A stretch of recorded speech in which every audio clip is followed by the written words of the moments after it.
মাত্র কয়েক মিনিটের জন্য আমরা রক্ষা পেয়েছিলাম, মাত্র কয়েক মিনিটের জন্য। তবে আমি বিশ্বাস করি আল্লাহ যেমন গ্রেনেড হামলা আমাকে বাঁচিয়েছিল, সরাসরি গুলিতে বাঁচিয়েছিল, সেই ৭৬ কেজি ওজনের বোমা থেকে বাঁচিয়েছিল, এবারেও কিন্তু আল্লাহরে ঠিকই আমাকে বাঁচিয়ে এনেছে আমাদের দুই বোনকে। তার মানে নিশ্চয়ই কোনো কাজ, ভালো কাজ আমাকে দিয়ে করাবে, আল্লাহ রাব্বুল আলামিন আমাকে দিয়ে কোনো ভালো কাজ করাবে বলেই আমাকে জীবনটা বাঁচিয়ে রেখেছে। তবে বাবা মা ভাই সব হারিয়েছে, আজকে ঘর ছাড়া বাড়ি ছাড়া। হ্যাঁ, ভালো আছি, যেখানে আছি তারা অনেক সম্মানে রেখেছে, তারা আমাদের মহান মুক্তিযুদ্ধে আমাদেরকে সহযোগিতা করেছে, আবার ৭৫ পরেও সহযোগিতা করেছে, সবসময় আমাদের পাশে থাকে। কিন্তু সেটা তো বড় কথা না, যে দেশ আমার বাবা স্বাধীন করে গেছে, আর সেই দেশে আমাদের ঘর বাড়ি সব কিছু জ্বালিয়ে পুড়িয়ে ছাড়খাড়, আওয়ামী লীগের নেতাকর্মীদের বাড়ি ঘর পুড়িয়ে ছাড়খাড়, জেল জুলুম অত্যাচার নির্যাতন কেন করা হচ্ছে? এই স্বাধীনতা কারা এনেছে সে কথা একবার ভেবে দেখবে না?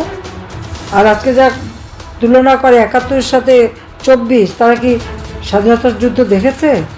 তারা জানে মুক্তিযোদ্ধারা কী কষ্ট করেছে? তাদের দুঃসাহস কী করে হয় মুক্তিযোদ্ধাদের অপমান করে? যারা করছে তাদের প্রত্যেকের চেহারা চিনে রাখেন, নিশ্চয়ই আল্লাহ দিন দেবে, প্রত্যেকটা জবাব আমরা নেব।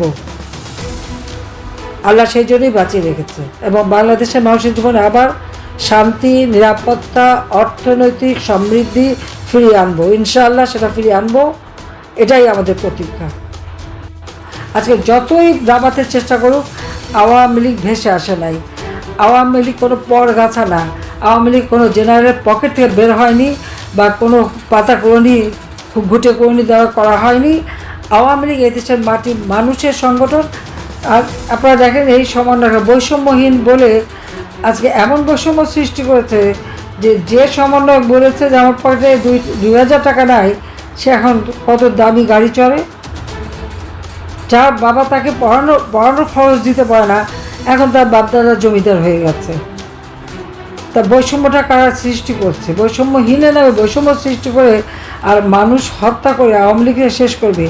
ছাত্রলীগ ব্যান্ড, আওয়ামী লীগের ব্যান্ড করতে হবে। কেন? আওয়ামী লীগ অপরাধটা কী করেছে? আওয়ামী লীগ দেশের স্বাধীনতা এনে দিয়েছে, আওয়ামী লীগ অর্থনৈতিক মুক্তি দিয়েছে, আওয়ামী লীগ ঘরে ঘরে বিদ্যুৎ দিয়েছে, আওয়ামী লীগ ঘরের দরজায় চিকিৎসা সেবার ব্যবস্থা করেছে, আওয়ামী লীগ এদেশের গরিব মানুষের জন্য বয়স্ক ভাতা, বিধবা ভাতা, প্রতিবন্ধী ভাতা দিয়েছে, আওয়ামী লীগ ছাত্রছাত্রীদের শিক্ষার জন্য মায়ের নামে আমরা প্রাইমারি শিক্ষার্থীদের জন্য টাকা পাঠাই, বৃত্তি উপবৃত্তি দেই, উচ্চ শিক্ষায় আমরা বৃত্তি উপবৃত্তি দিই। মানুষের জীবনের যে মৌলিক চাহিদা, প্রত্যেক চাহিদাটাই তো আমরা পূরণ করছি। আজকে আমরা খাদ্য উৎপাদন বৃদ্ধি করেছি, পুষ্টি নিশ্চয়তা দিয়েছি, আমিষের ব্যবস্থা করেছি। শুধু আমরা দেশের মানুষ না, যেন আমাদের সেনাবাহিনীতে আগে কখনো ভাত দেওয়া হতো না দুপুরে, আমরা ভাতেরও ব্যবস্থা করেছি, আমিষেরও ব্যবস্থা করেছি। পুলিশ কখনো রেশন মাত্র 20% পেত, আমরা পূর্ণাঙ্গ রেশনের ব্যবস্থা করেছি।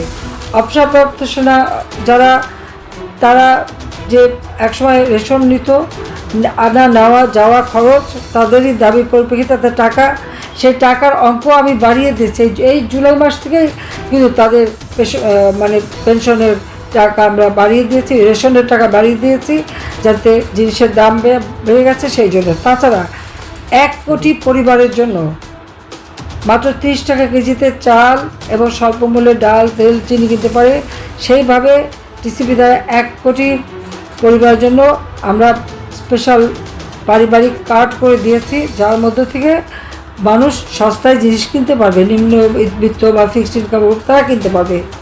আজকে সেটা দেওয়া তো বন্ধ করেছে, আবার এখন যেটুকু দিচ্ছে তাও সে 1 কোটি মানুষকে না, সেখান থেকে অনেক মানুষের নাম বাদ দিয়ে, কিন্তু টাকা তুমি বাজেটে ধরে রেখে এসেছি, তো সে টাকা গেল কোথায়?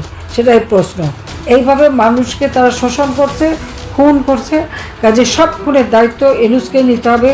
মিথ্যা মামলা দিয়ে হয়রানি, আমাদের জেলখানায় আমাদের প্রায় 60-70 হাজার নেতাকর্মীকে কারাগারে নিক্ষেপ করেছে, প্রায় 5 লক্ষ আওয়ামী লীগ নেতাকর্মীর 14 দল সহ মুক্তিযোদ্ধা আসামি এই সমস্ত মামলা প্রত্যাহার করতে হবে এবং আমরা যেন স্বাধীনভাবে রাজনীতি করতে পারি সেই সুযোগ দিতে হবে। 2024 সালের আন্দোলন এটা মানে কোটা আন্দোলনের নামে, বৈষম্য বিরোধী আন্দোলনের নামে চরমভাবে মানুষকে ধোঁকা দেওয়া হয়েছে। আজকে আপনারা দেখেছেন যে দরগা শরীফ, পীর ওলামা মাশায়েখ তাদেরকে কিন্তু ছাড়তে আসছে, এই দরগা শরীফ ভেঙে দিচ্ছে, বুলডোজার দিয়ে ভেঙে দিচ্ছে। মসজিদ, মন্দির, পেগোডা, গির্জা, কোনো জায়গায় কোনো ধর্মের লোক এদের হাতে শান্তিতে নেই।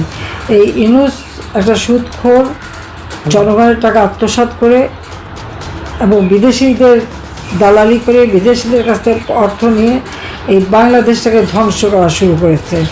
আপনারা খেয়াল করে দেখবেন যে 15 জুলাই থেকে যে হত্যাযজ্ঞ, খুন, আগুন, বিভিন্নভাবে যে মানুষের ক্ষতি, যারা এই সমস্ত ক্ষতি করেছে, যারা মানুষ হত্যা করেছে তাদেরকে ইউনূস দায় মুক্তি দিয়েছে। দায় মুক্তি দেওয়ার অর্থ হলো এই যে পুলিশ হত্যা, আওয়ামী লীগ নেতাকর্মী হত্যা, মেট্রো রেলে আগুন, সারা বাংলাদেশে আওয়ামী লীগের প্রত্যেকটা মানুষের ঘর বাড়ি, ব্যবসা প্রতিষ্ঠান, দোকানপাট যা আগুন দিয়ে জ্বালিয়ে পুড়ে ছারখার করেছে। অথচ এইসব হত্যার কোনো বিচার হবে না, মামলা করা যাবে না, মামলা নেবে না। আবার মুখে বলে না অনলাইনে মামলা করলে হয়, অথচ সবাই জানে যে মামলা করতে গেলে উল্টো আরও মামলা খেতে হয়। এই অত্যাচার নির্যাতন তা চালিয়ে যাচ্ছে। 2009 সাল থেকে 2021 সাল, আমরা 2020 সালে জাতির পিতার জন্মশতবার্ষিকী 21 সালে স্বাধীনতার সুবর্ণ জয়ন্তী যখন আমরা পালন করি, সুবর্ণ জয়ন্তী যখন পালন করি, তখন বাংলাদেশ উন্নয়নশীল দেশের মর্যাদা পেয়েছে। উন্নয়নশীল দেশের মর্যাদা পেতে হলে জাতিসংঘের স্পেশাল কমিটি আছে, সেই কমিটি যাচাই বাছাই করে এবং সেখান থেকে কোন কোন ক্ষেত্রে দেশ উন্নত হয় সেটার বিচার করেই তারা কিন্তু এই মানে মর্যাদাটা দেয়। এবং এটা কিন্তু 2 বছর পর পর বা প্রতি বছরই, যখনই আমরা মধ্যম আয়ের দেশে উন্নীত হলাম 2015-তে, তারপর আমরা উন্নয়নশীল দেশের মর্যাদা পেলাম। ধাপে ধাপে দেশকে আমরা উন্নত করলাম এবং এর সুফলটা কিন্তু দেশের জনগণ ভোগ করেছে। বাংলাদেশের অর্থ সামাজিক উন্নয়নটা হয়েছে, আর্থ সামাজিক উন্নয়ন আমরা করতে পেরেছি। কোনো মানুষের খাবারের অভাব ছিল না, প্রত্যেক ঘরে বিদ্যুৎ দিয়েছি, যোগাযোগ ব্যবস্থার উন্নতি করেছি, শিক্ষার পথ সুযোগ করে দিচ্ছি, এখন গ্রাম পর্যায় পর্যন্ত স্কুল, কলেজ, মসজিদ, মাদ্রাসা, এমনকি সব জায়গায় আমরা উন্নতি করেছি। তাছাড়া অন্যান্য ধর্মে যারা, তাদেরও সেই ধর্মীয় শিক্ষা বা ধর্ম পালনের স্বাধীনতা, সেই ব্যবস্থাটা আমরা করে দিয়েছিলাম। একটা অসাম্প্রদায়িক চেতনায় বাংলাদেশ গড়ে উঠেছিল। আজকে যতই দাবাতে চেষ্টা করুক, আওয়ামী লীগ ভেসে আসে নাই। আওয়ামী লীগ কোনো পরগাছা না, আওয়ামী লীগ কোনো জেনারেলের পকেট থেকে বের হয়নি বা কোনো পাতা করণী, ঘুটে করণী দ্বারা করা হয়নি। আওয়ামী লীগ এদেশের মাটি মানুষের সংগঠন, মাটি মানুষের অধিকার প্রতিষ্ঠা করে করার জন্য আওয়ামী লীগের জন্ম। আওয়ামী লীগ স্বাধীনতা এনে দিয়েছে, অর্থনৈতিকভাবে উন্নতি করে দিয়েছে। ইনশাল্লাহ দারিদ্রের হারও আমরা কমিয়েছিলাম, এখন ইউনিভার্সিটি তাও বাড়িয়ে দিয়েছে। এবং এর পিছনে একটা কারণটা জানেন, সে দারিদ্রের হার বাড়াচ্ছে আর মানুষকে নিঃস্ব করে দিচ্ছে কেন? সে যে অল্প ক্ষুদ্র ঋণ দেবে আর মোটা অঙ্কের সুদ খাবে, এই আশায়। আজকে যদি দারিদ্রতা কমে যায় তা তার সুদের ব্যবসায় ভাটা পড়বে। সেই জন্য আবার এদেশের মানুষকে তারা গরিব করতে চায়। কাজে এই সুদখোর, খুনি, জঙ্গি দেশ ছেড়ে দিয়েছে, জঙ্গিদের উপর নির্ভর করে দেশ চালায়।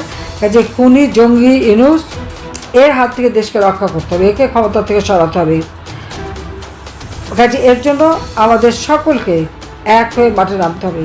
আমি একটা কথা বলি যে আমাদের ঘর বাড়ি সবই তো শেষ, এমনকি জয় পুতুল তার বাবার বাড়িটা, ডক্টর অজয়ের বাড়ি, সেটাও প্রথমে আগুন দিয়েছে, সেটাও ভেঙেছে। আজকে আমার বাবার সেই 32 নম্বর বঙ্গবন্ধু স্মৃতি জাদুঘর আমরা করে দিয়েছিলাম। ওই বাড়ি থেকে জাতির জনক বঙ্গবন্ধু শেখ মুজিব স্বাধীনতা ঘোষণা দিয়েছেন, আমি রেহানার সিদ্ধান্ত নিয়েছিলাম। আমার বাবা তো তার জীবনটা জনগণের জন্য উৎসর্গ করেছেন, কিন্তু জনগণের, এদেশের মানুষকে তিনি ভালোবেসেছেন, কিন্তু বলছেন যে মানুষকে গভীরভাবে তিনি ভালোবাসেন। কাজে এই সম্পদ তো আমাদের না, এই সম্পদ বাংলাদেশের জনগণের। বঙ্গবন্ধু মেমোরিয়াল ট্রাস্ট করে আমরা এই বাড়িটা জনগণকে দান করে দিয়েছিলাম, স্মৃতি জাদুঘর করে দিয়েছিলাম। কি দুর্ভাগ্য, সেই বাড়িটা প্রথম আগুন দিল, তারপর হাতুড়ি দিয়ে পিটিয়ে পিটিয়ে আর বোলডোজার দিয়ে বাড়িটা ভাঙলো। পুলিশ ওখানে দাঁড়িয়ে আছে, সেনাবাহিনী গেল, সেনাবাহিনীকে ভুয়া ভুয়া বলে তারা অপমান করলো। আমি যাই না, এই সেনাবাহিনী সেখানে সদস্য দাঁড়িয়ে থাকলো, তার একটু শব্দ করলো না। যে সশস্ত্র বাহিনী বাংলাদেশের স্বাধীনতা সার্বভৌমত্ব রক্ষা করবে, তাদেরকে যদি এই বাংলাদেশের কোনো নাগরিক এভাবে অপমান করে ভুয়া আখ্যা দেয়, তার মানে কি আমাদের স্বাধীনতা সার্বভৌমত্ব কার কাছে থাকবে, কিভাবে রক্ষা হবে?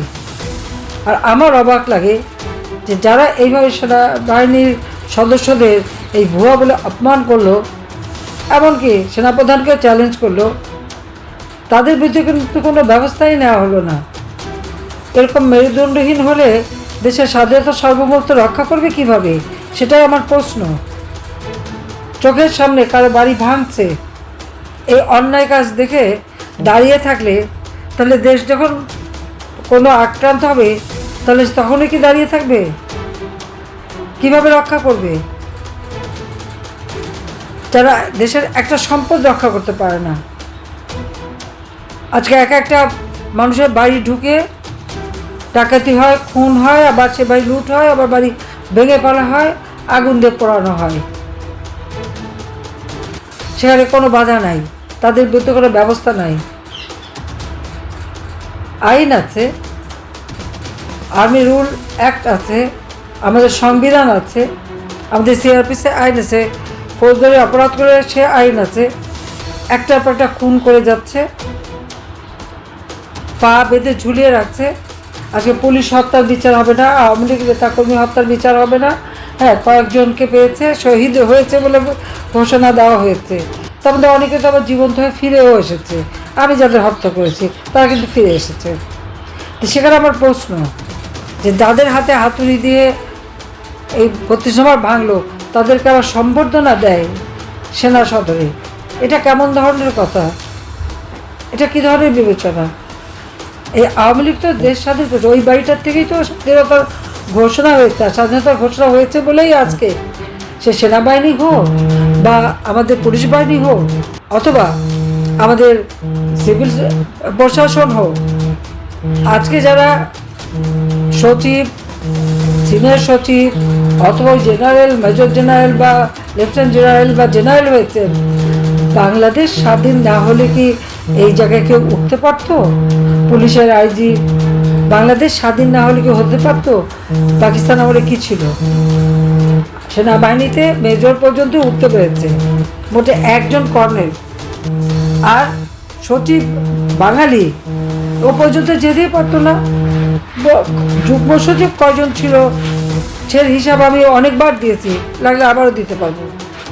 জাতিপিতা 6 দফা দেওয়ার পর আর দেশ স্বাধীন হওয়ার পরেই তো এই সুযোগটা এসেছে। আজকে তাকে অপমান করা হয়, এমনকি সমস্ত স্মৃতি মুছে ফেলা হচ্ছে, কোনো ডকুমেন্টই রাখা হবে না।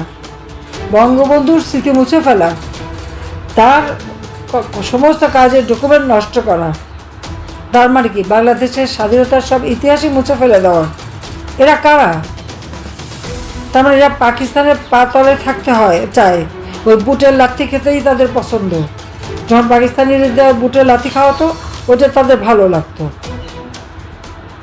কিন্তু এদের হাতে আমাদের স্বাধীনতা সার্বভৌমত্ব অথবা দেশের মানুষের জীবন মান উন্নত হবে না, কারণ এরা তো মানুষও চায় না, এরা তো ধ্বংসের লীলায় নেমে গেছে। এটাই হচ্ছে সবথেকে লজ্জার বিষয়। আজকে 5ই আগস্ট আমাদের 2 বোনকে হত্যা করবে, এই প্ল্যানটাই তাদের ছিল, এবং যেভাবে তাদের বাধা দেওয়ার কথা সেই বাধাটাও দেওয়া হয়নি। আমার যারা নিরাপত্তায় ছিল সবাই ছিল, তাদেরও তো জীবন আছে, আর আমাদের জন্য তাদের জীবনটা চলে যাবে। মাত্র কয়েক মিনিটের জন্য আমরা রক্ষা পেয়েছিলাম, মাত্র কয়েক মিনিটের জন্য। তবে আমি বিশ্বাস করি আল্লাহ যেমন গ্রেনেড হামলা আমাকে বাঁচিয়েছিল, সরাসরি গুলিতে বাঁচিয়েছিল, সেই 76 কেজি ওজনের বোমা থেকে বাঁচিয়েছিল, এবারেও কিন্তু আল্লাহরে ঠিকই আমাকে বাঁচিয়ে এনেছে আমাদের দুই বোনকে। তার মানে নিশ্চয়ই কোনো কাজ, ভালো কাজ আমাকে দিয়ে করাবে, আল্লাহ রাব্বুল আলামিন আমাকে দিয়ে কোনো ভালো কাজ করাবে বলেই আমাকে জীবনটা বাঁচিয়ে রেখেছে। তবে বাবা মা ভাই সব হারিয়েছি, আজকে ঘর ছাড়া বাড়ি ছাড়া। হ্যাঁ, ভালো আছি, যেখানে আছি তারা অনেক সম্মানে রেখেছে। তারা আমাদের মহান মুক্তিযুদ্ধে আমাদেরকে সহযোগিতা করেছে, আবার ৭৫ পরেও সহযোগিতা করেছে, সবসময় আমাদের পাশে থাকে। কিন্তু সেটা তো বড় কথা না, যে দেশ আমার বাবা স্বাধীন করে গেছে, আর সেই দেশে আমাদের ঘর বাড়ি সব কিছু জ্বালিয়ে পুড়িয়ে ছাড়খাড়, আওয়ামী লীগের নেতাকর্মীদের বাড়ি ঘর পুড়িয়ে ছাড়খাড়, জেল জুলুম অত্যাচার নির্যাতন কেন করা হচ্ছে? এই স্বাধীনতা কারা এনেছে সে কথা একবার ভেবে দেখবে না? আর আজকে যা তুলনা করে ৭১-এর সাথে ২৪, তারা কি স্বাধীনতার যুদ্ধ দেখেছে? তারা জানে মুক্তিযোদ্ধারা কী কষ্ট করেছে? তাদের এই দুঃসাহস কী করে হয় মুক্তিযোদ্ধাদের অপমান করে? যারা করছে তাদের প্রত্যেকের চেহারা চিনে রাখেন, নিশ্চয়ই আল্লাহ দিন দেবে, প্রত্যেকটা জবাব আমরা নেব।